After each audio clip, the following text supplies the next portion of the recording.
오늘 아침에 잠에서 깨어 일어나면서 제 입에서 첫 마디가 나온 게 있었습니다. 이제 살 것 같다 라는 말이었어요. 계속되는 폭염과 열대야 때문에 잠을 제대로 이루지 못하다가 요 며칠 사이에 새벽에 공기가 좀 서늘해지는 것을 느끼면서 이제 살 것 같다 이런 말이 나왔습니다. 사실 지난 여름은 굉장히 힘들었죠. 폭염 때문에 많은 분들이 어려움을 겪고 또 사망에 이르는 그러한 일들이 많이 보고가 됐습니다. 환경이 기후가 문제가 생기면서 전 세계적으로 이런 일들이 일어났습니다. 멕시코나 태국, 유럽 전 세계, 특별히 지난해 유럽 같은 경우에는 4만 7천 명 이상이 이 더위와 관련된 것 때문에 죽음을 맞이했다고 그래요. 미국에서는 20년 만에 열사병 사망자가 2배로 늘었다고 그러고요. 그리고 우리나라도 지난 8월 24일 날 질병관리청에서 보고한 내용에 의하면 5월 20일부터 그때까지 누적된 환자가 3천 명이 넘었어요. 사망자가 30명 가까이 됐고요. 2018년 이후에 4,500명 이상 되는 그러한 이후에 가장 많은 수준이라고 합니다. 그러니까 올 여름 내는 것, 이렇게 지나오는 것이 굉장히 은혜였어요. 이렇게 살아계신 것만 해도 참 감사할 노릇이죠. 헬스지라는 잡지에서 연구 발표에 의하면 지구 온난화를 유발하는 이 환경 오염 문제가 해결되지 않으면 금세기 말에 이 열대 더위로 인해서 폭염 때문에 사망하는 숫자가 6배 이상 증가한다고 그럽니다. 이 문제가 해결이 돼야 될 문제이죠. 그런데 이런 상황들을 가만히 보면 사실 사람이 병들었기 때문에 이 일이 벌어지고 있다는 것을 알게 되어져요. 사람의 영적인, 정신적인, 육체적인 모든 질병이 환경을 파괴하게 만들고, 파괴된 환경은 또다시 그 기상이유를 통해서 또 사람들에게 고스란히 잘못된 영향력을 끼치고 사람의 생명을 앗아가는 일들이 벌어지게 되는 것입니다. 이런 환경에서 우리 주님은 인류의 메시아로 이 땅에 오셨어요. 하나님 나라를 선포하시고 모든 어그러지고 병든 것들을 치료하시기 위해서 오신 것이죠. 그럼 오늘 본문의 말씀은 예수님의 사역을 정리해 놓은 듯, 핵심 요약 정리해 놓은 것 같은 그런 내용입니다. 그 중심의 사역은 바로 치유하시는 사역이죠. 오늘 본문의 말씀을 통해서 저는 소망하기는 치유하시는 주님의 능력이 이곳에 임하셔서 우리 모두를 치유하고 우리 환경을 치유하고 우리의 삶을 치유하시는 은혜가 임하기를 주의 이름으로 축원합니다. 오늘 본문을 통해서 먼저 첫 번째로 살펴볼 것은 바로 예수님은 모든 병과 약한 것을 고치시는 분이시라는 거예요. 사실 이 마태복음의 중심 주제는 왕으로 오신 메시아라고 합니다. 그래서 마태는 마태복음 1장에서 아브라함과 다윗의 계보, 즉 족보를 쭉 열거를 합니다. 이스라엘의 실질적인 믿음의 조상으로 출발을 얘기하는 아브라함과 그리고 하나님의 언약이 보증하고 있는 다윗의 왕가, 그 계보를 이은 분이 바로 예수 그리스도시라는 거예요. 그러니까 예수 그리스도가 곧 이스라엘의 왕으로 오신 메시아이심을 보여주고 있는 것이죠. 그리고 4장에 와서 예수님이 곧 메시아로서, 왕으로 오신 메시아로서 그 공생애를 시작을 하십니다. 그리고 4장 23절에 그 사역을 이렇게 열거를 하고 있어요.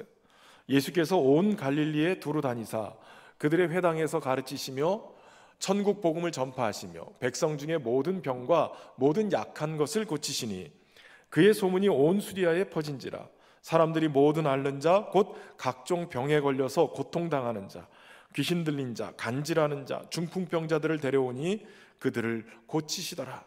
갈릴리와 데가볼리와 예루살렘과 유대와 요단강 건너편에서 수많은 무리가 따르느니라 라고 얘기하고 있어요. 그리고 오늘 본문의 9장에 와서 다시 말하면 예수님이 사역하시는 모든 일정의 가운데 부분, 중간쯤 왔을 때도 예수님이 계속 그 일을 하고 있다라고 얘기하고 있어요. 그 전에는 주로 이스라엘의 북부 지역인 갈릴리 지역에서 중심적으로 사역을 하셨다면 이제 35절에 이렇게 말씀하고 있는 거예요. 예수께서 모든 도시와 마을에 두루 다니사 그들의 회당에서 가르치시며 천국 복음을 전파하시며 모든 병과 모든 약한 것을 고치시니라. 갈릴리에서가 아니라 이제는 모든 도시와 마을을 다니시면서 이 일을 하셨다는 거예요. 여기에 보면 예수님이 세 가지 사역을 하셨다라고 기록하고 있어요. 첫 번째는 성경을 가르치는 사역이에요. 가는 회당마다 들어가셔서 성경을 읽고 그것을 가르치는 사역을 하셨어요. 두 번째는 천국 복음을 전파하셨다는 거예요. 그리고 세 번째는 모든 병과 모든 약한 것을 고치시는 사역을 하신 거예요. 그 중에 가장 두드러진 것이 바로 치유 사역이었지요. 오늘 본문이 있기 바로 직전에 8장과 9장의 내용만 잠깐 살펴봐도 그것을 너무나도 명확하게 알 수 있어요. 8장에 들어서면서 예수님은 나병 환자를 깨끗하게 치유하세요. 귀신 들린 두 사람을 고치셨고요, 중풍병자를 고치셨어요. 맹인들의 눈을 뜨게 하셨고요. 그리고 오늘 본문에서 귀신 들려서 말 못하는 사람을 사람들이 데리고 왔을 때 예수님은 귀신을 쫓아내고 그로 하여금 말문이 트이게 고쳐주셨다는 거예요.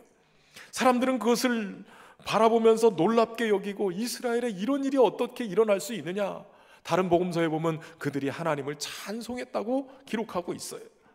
그런데 오늘 본문에 등장하는 34절에 바리새인들이라는 사람들이 등장하죠. 이 사람들은 이 예수님의 치유 사역을 놓고 이렇게 평가하고 있어요. 바리새인들은 이르되 그가 귀신의 왕을 의지하여 귀신을 쫓아냈다 하더라. 이런 오해가 계속되어져서 예수님의 치유 사역마다 귀신이 나가는 그 일들마다 이런 오해를 받고 있었어요. 마태복음 12장 24절에도 보면 바리새인들은 듣고 이르되 이가 귀신의 왕 바알세불을 힘입지 않고는 귀신을 쫓아내지 못하느니라 라고 얘기하는 거예요. 우리나라에도 이 무당들이 귀신 들린 사람을 귀신을 쫓아내려면 그 귀신보다 더 센 귀신이 들어와야 돼요. 무슨 장군 귀신이 들어와야 되고 무슨 더 강력한 귀신이 있는 무당이 쫓아낸다는 거예요. 아마 이 사람들도 그렇게 생각을 했던 것 같아요. 그런데 주님이 말씀하시죠. 야, 귀신이 귀신을 쫓아내면 귀신의 나라가 설 수 있겠느냐, 분쟁하는 나라가 설 수 있겠느냐. 그러나 내가 하나님의 성령을 힘입어서 귀신을 쫓아내고 병을 고치면 하나님의 나라가 이미 임하였느니라. 다시 말하면 예수님의 사역은 귀신을 통해서 귀신을 쫓아내는 게 아니라 성령을 통해서 하나님 나라를 선포하면서 이루시는 사역이었다는 거예요. 그런데 사람들은 계속 이렇게 오해를 만들어내고 있는 거예요. 그럼에도 불구하고 주님은 아랑곳하지 않고 계속해서 백성들의 이 병듦과 약함을 고쳐나가셨어요. 사실 이 세 가지 사역을 가만히 들여다보면 성경을 가르치고 복음을 전하는 것 또한 주님이 치유하시는 사역인 것을 알게 되어져요. 예수님의 이 첫 번째 사역인 가르치는 사역, 성경을 가르치는 것이죠. 사실 이스라엘 백성들은 어려서부터 성경을 배우게 돼 있었어요. 신명기의 말씀을처럼 집에 앉았을 때든지 길에 갈 때든지 누워 있을 때든지 일어날 때이든지 하나님의 말씀을 강론하라고 가르쳤어요. 말씀을 손목에 매어 기호로 삼고 미간에 붙여서 표로 삼고 집의 문설주와 바깥문에 기록해서 아이들이 나가며 들어오며 늘 하나님의 말씀을 읽고 듣고 묵상하고 더 나아가서는 암송하게 만들었단 말이죠. 그러니까 누구보다도 하나님의 말씀을 잘 아는 사람들이에요. 그런데 문제는 그들이 그 하나님의 말씀을 잘못 이해함으로 문제가 생기는 거예요. 여러분, 잘못된 가치관이나 사상은 삶을 병들게 할 뿐만 아니라 파괴하기도 합니다. 공산주의나 테러리즘, 사이비 이단 사상에 빠져들면 어떻습니까? 전쟁을 일으키고 사람을 죽이고 패가 망신하게 만들고 아예 사회를 테러를 일으켜서 병들게 만들어 버리는 거예요. 당시의 이스라엘 백성들, 특히 바리새인과 서기관 같은 사람들은 열심히 잘 믿겠다고 했던 사람들이에요. 근데 그 열심이 잘못 오해가 되고 왜곡되어져서 그들이 가르치는 율법은, 성경은 정죄와 죄책감으로 얼룩진 가치관을 만들어냈어요. 잘못된 자아상을 만들어낸 거예요. 물론 하나님의 말씀에 비쳤을 때 내 아의 죄성이 드러나고 어그러진 삶의 모습이 드러나기 때문에 이것으로 회개하기도 하고 하나님께 다시 하나님 아니면 안 됩니다라고 돌아갈 수 있는 그러한 상황이 돼요. 그런데 거기까지만 하는 거예요. 너 이렇게 죄 졌으니 너인 죄인이야. 너 이것 때문에 너의 인생이 형편없이 하나님 앞에 버림받을 수밖에 없는 인생이야. 이렇게 가르쳐 버린 거예요. 그들이 하는 정죄들이 어떻습니까? 그래서 예수님이 그들을 향해서 화를 내시면서 이렇게 말씀하세요. 화 있을진저 외식하는 서기관들이과 바리새인들이요, 너희는 천국문을 사람들 앞에서 닫고 너희도 들어가지 않고 들어가려 하는 자도 들어가지 못하게 하는도다. 그들의 가르침에 문제가 있는 거예요. 천국문을 여는 가르침이 아니라 천국문을 닫아버리는 가르침이었다는 거예요. 너는 죄인이야. 너는 망한 자야. 실패자야. 너는 하나님 앞에 심판받게 받을 수밖에 없는 존재야. 이 잘못된 자아상을 심어주면서 억압하고 잘못된 꼬리표를 그의 인생 속에 붙여주는 거예요. 여러분, 우리가 어렸을 때, 힘이 없을 때 어떤 집안의 어른들은 그렇게 얘기하죠. 네가 태어나서 우리 집안이 망했어. 네가 우리 집안에 들어와서 우리 집안이 되는 게 하나도 없어. 이런 잘못된 자아상을 가르쳐 주는 거예요. 그것을 뇌리 속에 심어버리니까 이 상한 마음, 깨진 마음에 스며든 정죄와 잘못된 자아상, 이것이 그 사람의 인생을 병들게 만들고 아프게 만들고 삶을 파괴해버리는 거예요. 여러분, 성경이 가르쳐주는 것이 있죠. 물론 우리가 죄인인 건 맞아요. 하나님의 진노 앞에 놓여있는, 심판대 앞에 있는 그러한 존재인 게 맞아요. 근데 거기까지만 가르치는 게 아니에요. 그럼에도 불구하고 하나님이 우리를 사랑하신다는 거예요. 그럼에도 불구하고 하나님이 우리를 보배롭고 존귀하게 여긴다는 거예요. 우리의 존재가 하나님 앞에 받아들여지는데 기쁨을 이기지 못할 정도의 존재라는 것을 알려주는 거예요. 이사야 43장 4절 말씀 같이 읽어볼까요? 내가 내 눈에 보배롭고 존귀하며 내가 너를 사랑하였은즉 내가 내 대신 사람들을 내어주며 백성들이 내 생명을 대신하리니. 스바냐 3장 17절 너의 하나님 여호와가 너희 가운데 계시니 그는 구원을 베푸실 전능자시라. 그가 너로 말미암아 기쁨을 이기지 못하시며 너를 잠잠히 사랑하시며 너로 말미암아 즐거이 부르며 기뻐하시리라 하리라. 하나님이 우리를 이렇게 사랑하신다고요. 기쁨을 이기지 못할 정도로 활짝활짝 뛰면서 우리를 기뻐하시는 거예요. 그런데 그들의 가르침 때문에 왜곡되어 있는, 주눅 들어 있고 눈치 보고 있고 소외되어 있는 그들의 모습, 예수님이 말씀을 전하시니까 그들이 몰려왔어요. 예수님이 이제 말씀을 가르치기 시작합니다. 왜곡된 진리를 바로 잡아주는 거예요. 야, 너희는 복 없는 존재가 아니라 복 있는 존재다. 가난하여도 복 있는 존재이고 너희는 하나님의 자녀이고 하늘 아버지가 먹이시고 입히시고 돌보시는 존재들이다. 너희 때문에 세상이 살맛나는 너희는 세상의 소금이다. 너희 때문에 어두운 세상이 빛을 밝혀지는 너희는 세상의 빛이다. 하나님의 아들 독생자 예수 그리스도의 생명과 맞바꿀 만큼 너희는 소중한 존재다. 주님이 그렇게 가르쳐 주시는 거예요. 여러분, 이게 복음이에요. 성경이 이것을 가르쳐 주고 있는 거예요. 성경을 묵상하는 거 좋아요. 큐티하는 거 좋아요. 그러나 죄인임을 깨닫게 하는 것도 중요하지만 죄인인 우리를 받아주시고 용서하시고 품어주시는 복음을 만나는 것이 더 중요한 거예요. 잘못된 가르침을, 주님은 가르침을 통해서 왜곡된 진리를 잡아주시고 하나님 앞에서 바른 자아상을 갖게 만들어주시는 거예요. 그러니까 왜곡된 자아상을 치료하셔서 온전하게 그의 삶을 만들어주는 것, 가르치심이 또한 치유의 사역인 거예요. 주님은 바른 진리를 전해서 그 가치를 세워주고 말씀을 보내셔서 그의 왜곡되고 잘못됨으로 병들었던 마음을, 가치를 회복시켜 주시는 거예요. 여러분, 그렇기 때문에 제대로 된 말씀을 알 필요가 있어요. 여러분, 진리가 우리 안에 제대로 증거되어지면, 복음이 제대로 증거되어지면 사는 역사가 일어나요.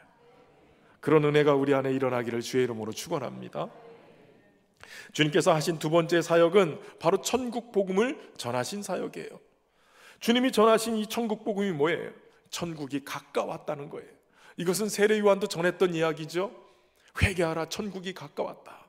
근데 세례 요한이 전한 복음과 천국 복음과 예수님이 전한 복음에는 약간의 차이가 있어요.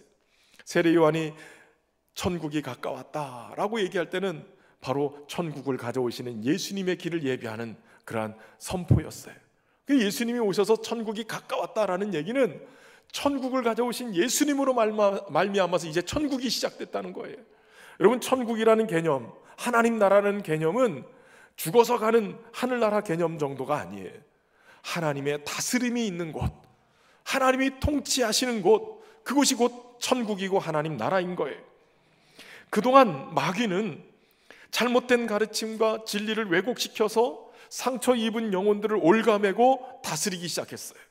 상처와 정죄와 죄책감을 통해서 그들의 인생을 묶어버리고 저주로 얽매여서 빠져나올 수 있도록 그의 인생을 끌고 다녔다는 거예요. 그것으로 사람의 삶을 지배하고 더 깊은 상처와 병들매 나락으로 몰아넣어서 헤어나올 수 없도록 만들어버렸어요. 근데 여러분, 천국 복음이 무엇이에요? 정죄와 저주로 다스리는 이 마귀의 세계가 이제 끝났다는 거예요. 하나님이 다스리는 세계가 시작됐다는 거예요. 마귀의 일을 멸하러 오신 예수님께서 죄와 사망의 권세를 깨트려 버리시고 무덤에서 부활하심으로 그 승리의 노래를 부르기 시작하신 거예요.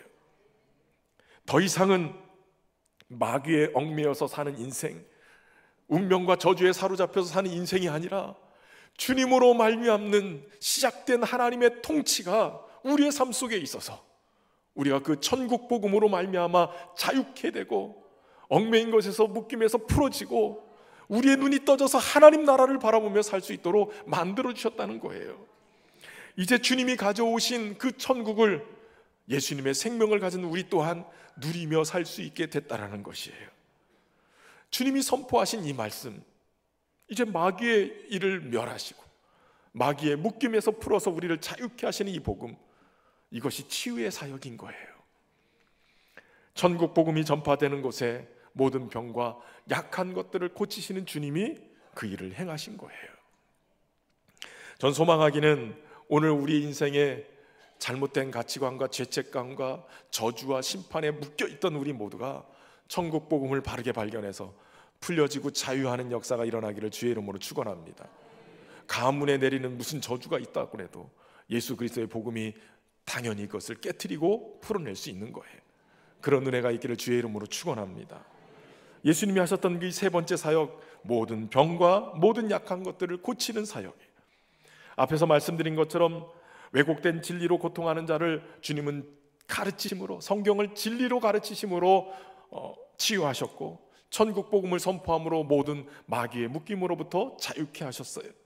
그리고 하나님의 다스림이 있는 이 천국이 어떤 곳인가를 보여주시는데, 그것이 바로 모든 병과 모든 약함을 치유하시는 거예요.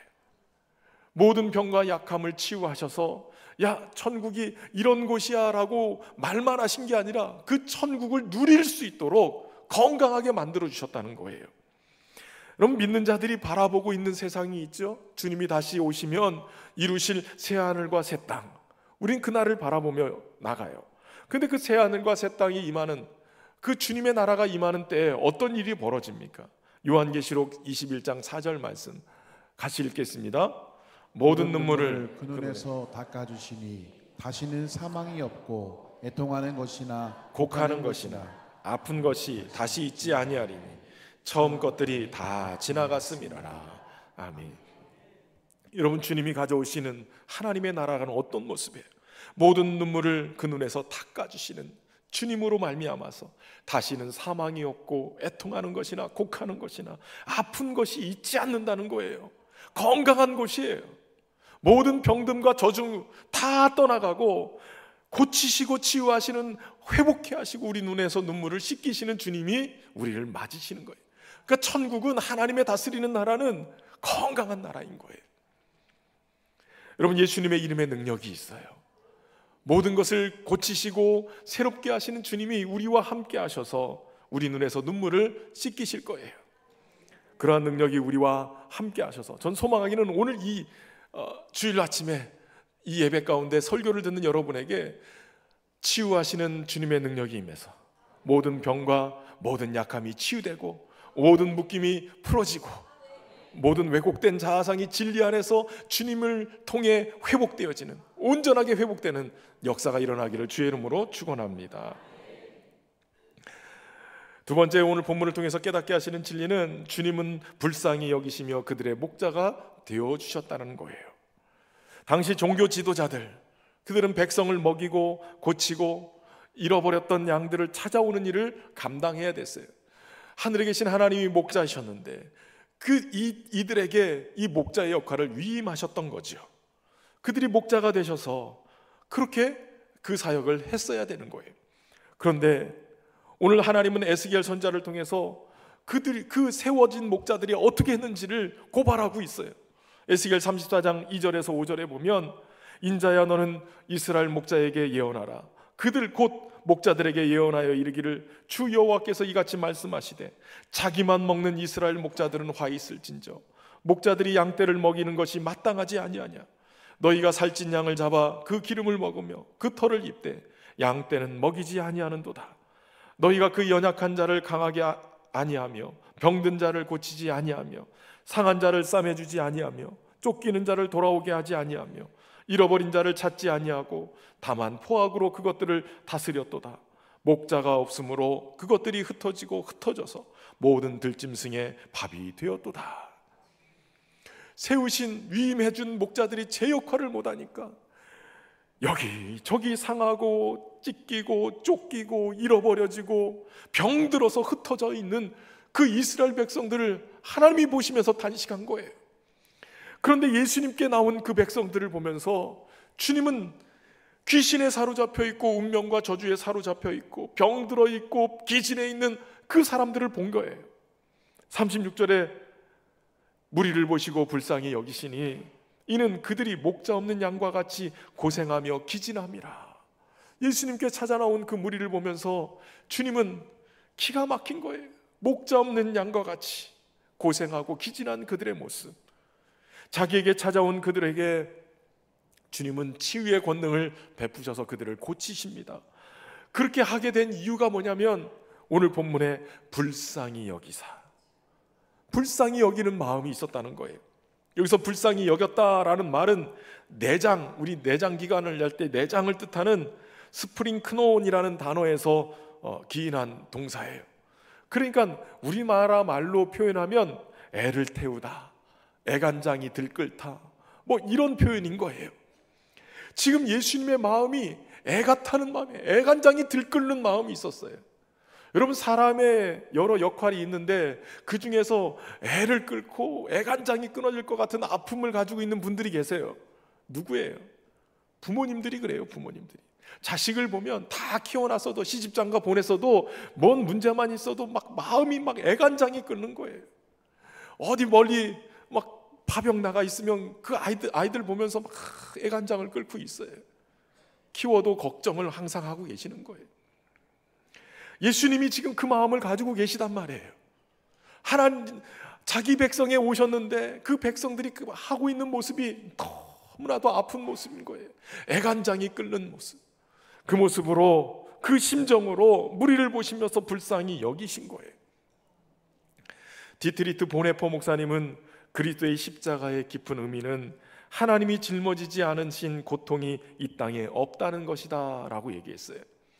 예수님의 십자가를 보면 하나님이 짊어지지 않은 고통이 없다. 예수님의 십자가의 모든 고통을 담으셨다라는 얘기예요. 사실 십자가는 예수님께서 인간의 고통 가운데 들어오신 사건이에요. 예수님이 육체를 입고 오신 사건이나 하나님이신 그분이 인간이 되신 것도 고통이지만 무엇보다도 예수님이 지신 그 십자가는 인간이 겪어야 될 모든 고난을 다 묶어서 거기서 경험하게 한 거예요. 사실 십자가는 가장 지독한 고통을 가장 길게 느끼도록 하는, 그래서 서서히 죽어가도록 만든 참혹한 혹독한 그러한 사형틀이에요. 예수님은 십자가에서 달려 죽으시면서 온 인류가 경험해야 될 모든 고통을 뼛속 깊이까지 홀로 다 경험하시고 십자가에 죽으신 거예요.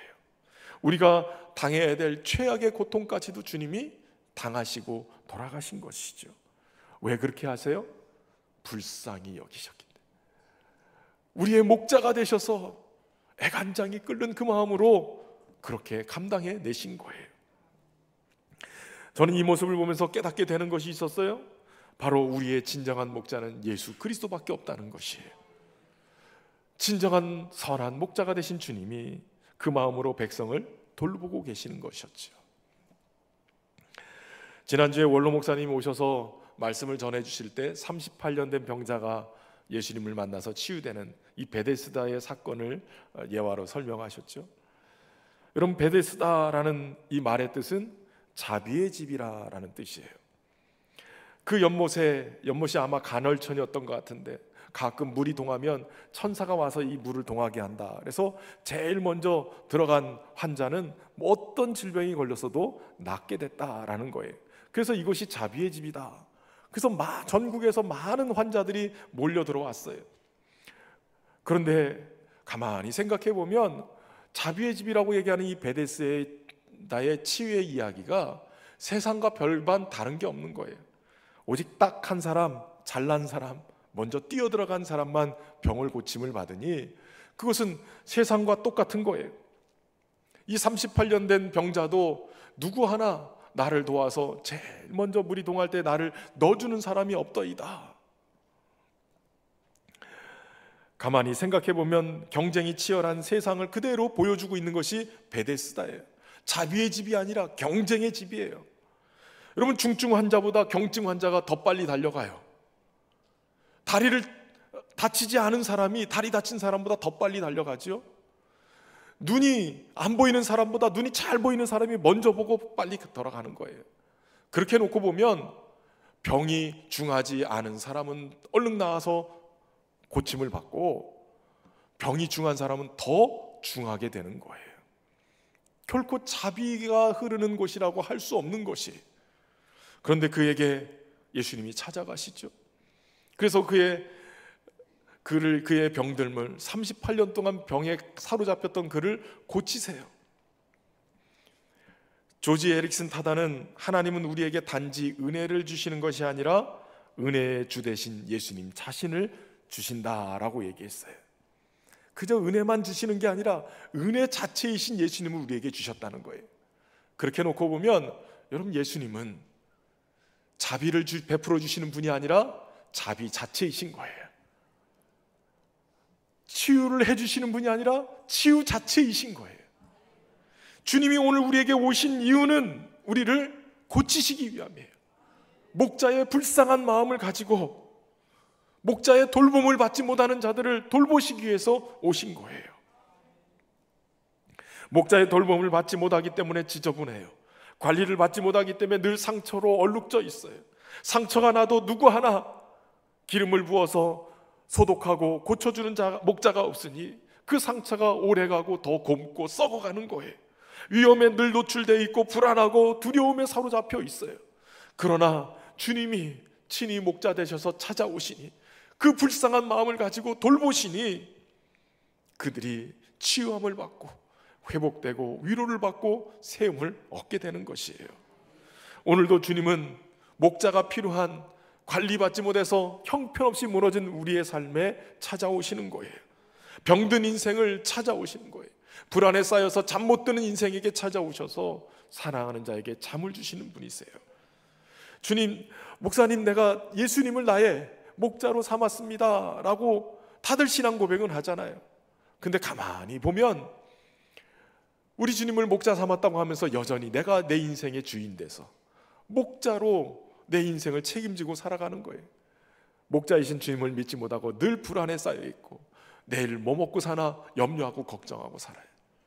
여러분, 정말 예수님을 나의 목자 삼고 그분의 인도함을 받고 살기를 주의 이름으로 축원합니다. 마지막 세 번째로 볼 말씀은 예수님은 추수할 일꾼으로 제자를 부르시고 능력을 주시는 분이시라는 거예요. 오늘 37절에 보면 예수님이 제자들에게 이르시되 추수할 것은 많되 일꾼이 적으니 그러므로 추수하는 주인에게 청하여 추수할 일꾼들을 보내주소서 하라고 가르치십니다. 저는 이 말씀을 준비하면서 이 묵상하다가 보니까 이사야 선지자의 말씀이 생각이 나오는 거예요. 이사야는 이사야 1장에서부터 선지자로 부름을 받아서 말씀을 전하고 있었어요. 그런데 이사야 6장에 보면 우시야 왕이 죽던 해에 환상 중에 천상의 예배에 참여하게 됩니다. 하늘 보좌에서 하나님을 뵙게 되는 거예요. 그런데 그곳에서 우연히 탄식하시는 하나님의 음성을 듣게 돼요. 이사야 6장 8절에 내가 또 주의 목소리를 들으니 주께서 이르시되 내가 누구를 보내며 누가 우리를 위하여 갈꼬 하는 이야기를 들어요. 이 음성을 들은 이사야가 바로 대답하지요. 그때 내가 이르되 내가 여기 있나이다 나를 보내소서. 하나님이 그냥 혼잣말 하시는 것 같은데 그 말씀을 듣고 내가 여기 있나이다 나를 보내소서라고 얘기하는 거예요. 여러분, 언어에는 5가지 기능이 있다고 그래요. 5가지 기능. 첫 번째는 정보 전달의 기능. 이게 이렇다라고 그 안에 있는 정보를 전해주는 기능이에요. 두 번째는 표현적 기능이에요. 똑같은 말을 하는데 음성이 크거나 음고가 이게 높낮이가 다르면 똑같은 말임에도 불구하고 강조가 되어져요. 그래서 그 표현이 나는 거예요. 그 세 번째는 지시적 기능이에요. 이 말을 통해서 어떤 행동을 일으키거나 부탁하는 이런 걸 통해서 뭔가 지시가 일어나는 거예요. 그리고 네 번째는 사교적 기능인데 말을 통해서 서로 안부를 묻고 하다 보면 친밀감을 느끼게 하는 친교의 기능이 있어요. 그리고 5번째는 미적인 기능인데 이 글을 언어의 기능을 이렇게 잘 써서 글을 통해서 어떤 작품을 만들어내고 그 표현함으로 미적인 그런 기능을 나타내는 거예요. 여러분, 하나님이 내가 누구를 보내며 누가 우리를 갈꼬 하는 것은 그저 정보 전달이에요. 누군가 갔으면 좋겠는데 하는 거예요. 근데 여기에는 한 가지 기능이 더 숨어져 있죠. 바로 지시적 기능이에요. 야, 기왕이면 네가 갔으면 좋겠다.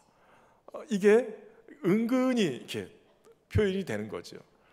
그러니까 이사야가 그 말씀을 들으면서 내가 여기 있나이다 나를 보내소서라고 대답할 수밖에 없었던 거예요. 여러분, 예수님께서 야, 추수할 것은 많되 일꾼이 적다.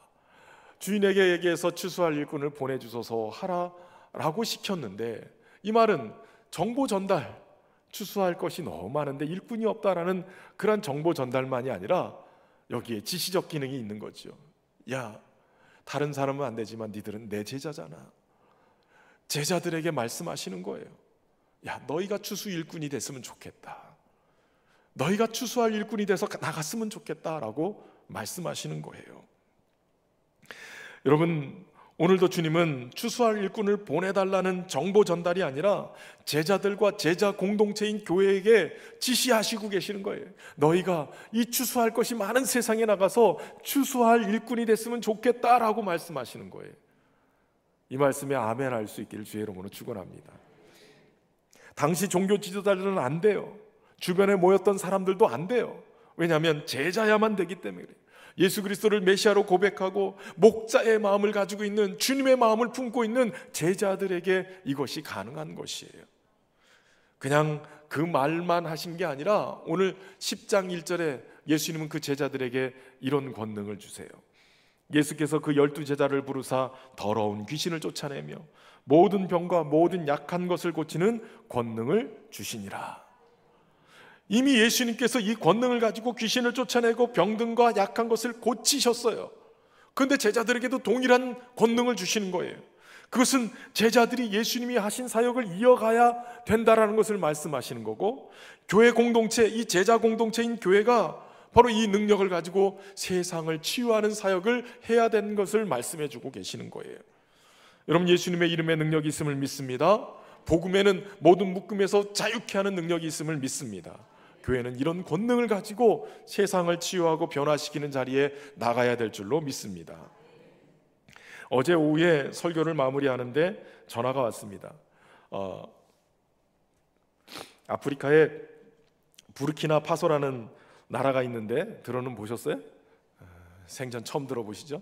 아프리카 중부 지역에 있는 그러한 나라인데 거기에 선교하고 계시는 황윤규, 김윤아 선교사님이 연락이 왔어요.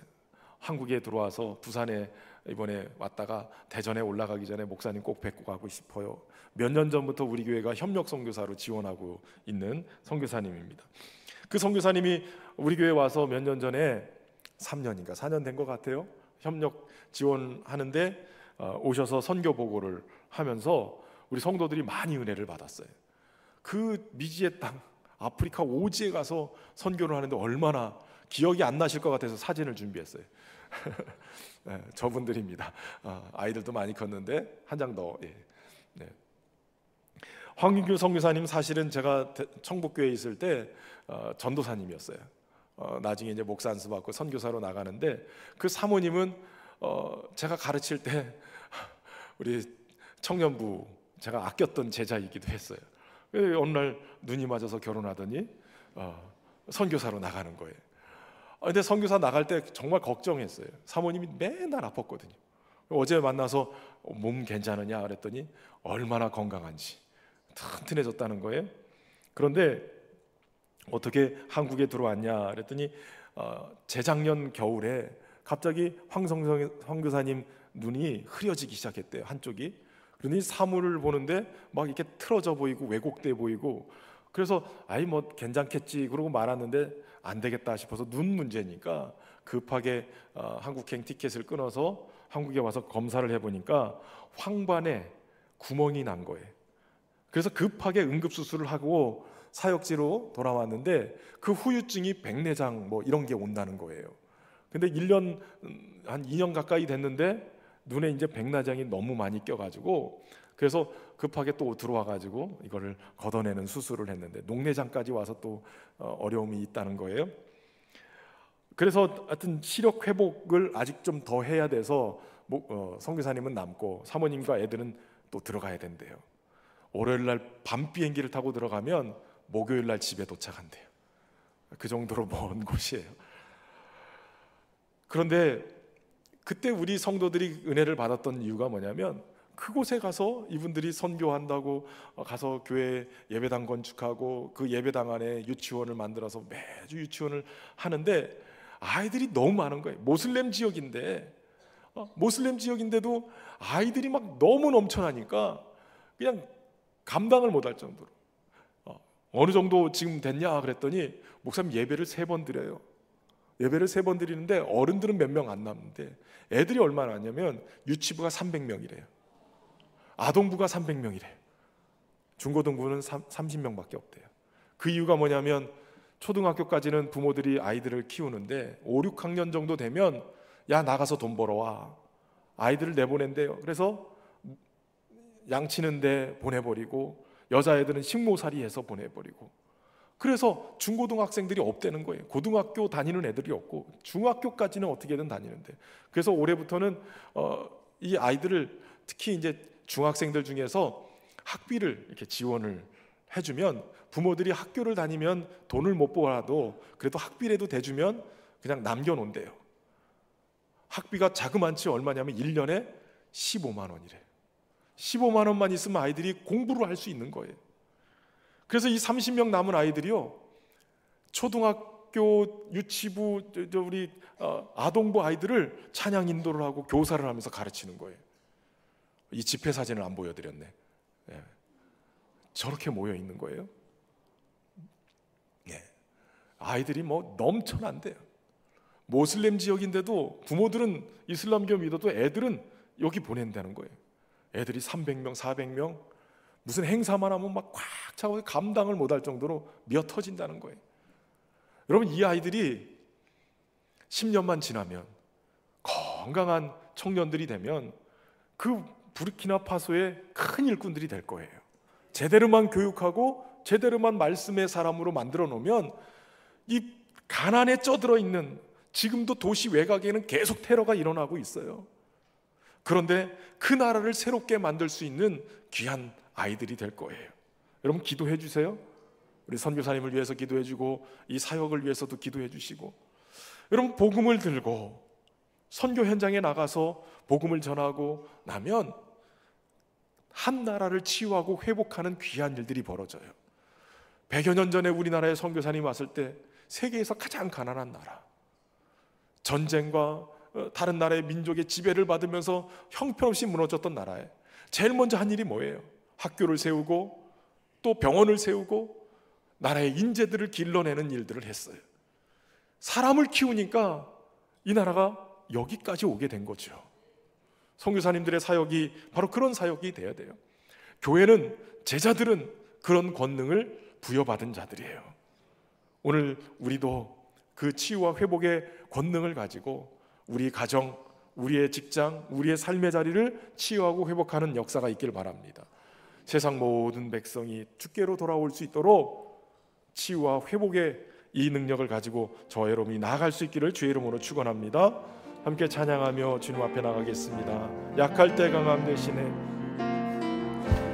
약할 때 강함 되시네, 나의 보배가 되신 주 나의 모든 것,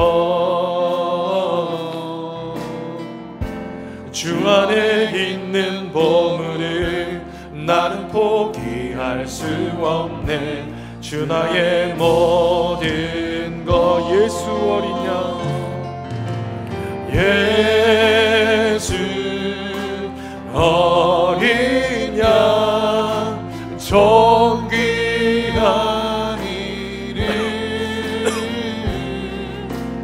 예수 어린 양, 존귀한 이름. 십자가 죄사하셨네, 십자가 죄사하셨네. 주님의 이름 찬양해. 주 나의 모든 것, 쓰러진 나를 세우고 나의 빈자를 채우네. 주 나의 모든 것, 예수 어린 양, 존귀한 이름, 예수 어린 양, 존귀한 이름. 사랑하는 성도 여러분, 우리 주님은 우리의 병과 모든 약함을 치유하시기에 이 땅에 오신 분이십니다.